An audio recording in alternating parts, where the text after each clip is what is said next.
গিলাফ ছড়ানোর মধ্য দিয়ে 2 দিনব্যাপী সিলেটের হযরত শাহজালাল রহমতুল্লাহ আলাইহ এর ৭০৭তম বার্ষিকী উরস সম্পন্ন হয়েছে। শুক্রবার জুমার নামাজের পর আখিরি মোনাজাতের মধ্য দিয়ে এ উরস শেষ হয়। এর আগে বৃহস্পতিবার সকাল ৯টার দিকে মাজার কর্তৃপক্ষ গিলাফ ছড়ানোর মধ্য দিয়ে 2 দিনব্যাপী এ উরসের আনুষ্ঠানিকতা শুরু করে।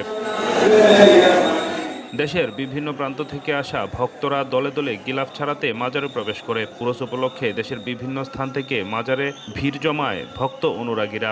সার্বিক নিরাপত্তা নিশ্চিত করতে আইনশৃঙ্খলা রক্ষাকারী বাহিনী সতর্ক অবস্থানে ছিল। এদিকে উরসে প্রধানমন্ত্রী তারেক রহমানের পক্ষ থেকে উপহার হিসেবে পাঠানো একটি গরু মাজার কর্তৃপক্ষের কাছে হস্তান্তর করেছে সিলেট সিটি কর্পোরেশনের প্রশাসক আব্দুল কাইয়ুম চৌধুরী। সোমবার বিকেলে তিনি মাজারের মুতোয়াল্লি ফতেউল্লাহ আল আমানের কাছে আনুষ্ঠানিকভাবে এ উপহার তুলে দেয়। মাজারের খাদেম শামুন মাহমুদ জানান, বৃহস্পতিবার সকালে গিলাফ ছড়ানোর মধ্য দিয়ে উরসের আনুষ্ঠানিকতা শুরু হয়।